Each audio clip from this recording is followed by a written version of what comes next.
नमस्कार दोस्तों, आप देख रहे हैं यूपी 80 न्यूज़ और मैं हूं बलिराम सिंह। दोस्तों, हर क्षेत्रीय पार्टी के लिए अब खतरे की घंटी बजने वाली है। ये घंटी कभी भी बज सकती है।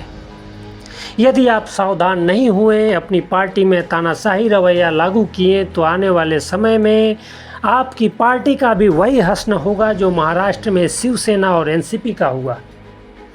और अब पश्चिम बंगाल में ममता बनर्जी की पार्टी टीएमसी के साथ हो रहा है। दोस्तों, पश्चिम बंगाल की राजनीति में सियासी भूचाल आ गया है। बंगाल में पिछले 1.5 दशक से शासन कर रही ममता बनर्जी की पार्टी में अब दो फाड़ हो गया है। मजे की बात देखिए दोस्तों, जिस विधायक को ममता बनर्जी ने पार्टी से बाहर का रास्ता दिखाया, वही अब दर्जनों विधायकों के समर्थन के साथ सत्ता के गलियारे में नई ताकत बनकर उभरा है। दोस्तों, टीएमसी के अंदर बगावत की आग इतनी तेज हो चुकी है कि अब सवाल सिर्फ विधायकों का नहीं, बल्कि सांसदों की वफादारी का भी उठने लगा है। ऐसे में प्रश्न उठता है कि क्या यह ममता बनर्जी अपनी पार्टी पर पकड़ खो रही हैं? क्या बंगाल में शुरू हुई टूट दिल्ली तक पहुंचेगी?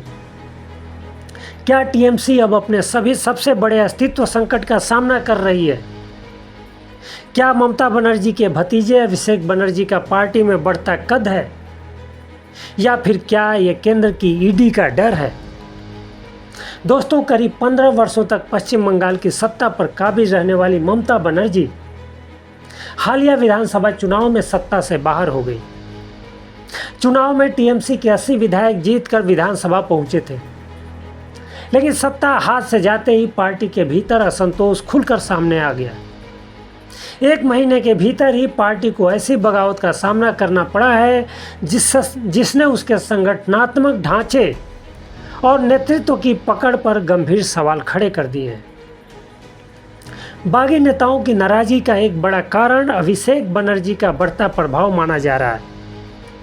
पार्टी के भीतर कई वरिष्ठ नेताओं और सांसदों को लगता है कि निर्णय प्रक्रिया में उनकी भूमिका लगातार सीमित होती जा रही है। टीएमसी से विधायक बने ऋतुव्रत बनर्जी और संदीपन शाह को पार्टी नेतृत्व ने अनुशासनहीनता के आरोप में बाहर का रास्ता दिखाया था, लेकिन ममता बनर्जी का यह फैसला अब उल्टा पड़ता दिखाई दे रहा है। ऋतुव्रत बनर्जी ने दावा किया है कि उन्हें टीएमसी के 60 विधायकों का समर्थन प्राप्त है और 2/3 विधायक उनके साथ खड़े हैं।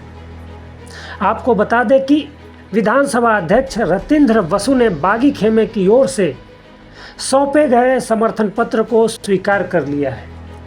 इसके बाद विपक्ष के नेता के लिए आवंटित कक्ष की चाबी भी ऋतुव्रत बनर्जी को सौंप दी गई। इस कदम ने साफ संकेत दिया कि विधानसभा के भीतर शक्ति संतुलन तेजी से बदल रहा है। टीएमसी में विधायकों की टूट के बाद सवाल उठ रहे हैं कि क्या अब सांसदों की बारी है? क्या टीएमसी के सांसद भी ममता बनर्जी का साथ छोड़ेंगे?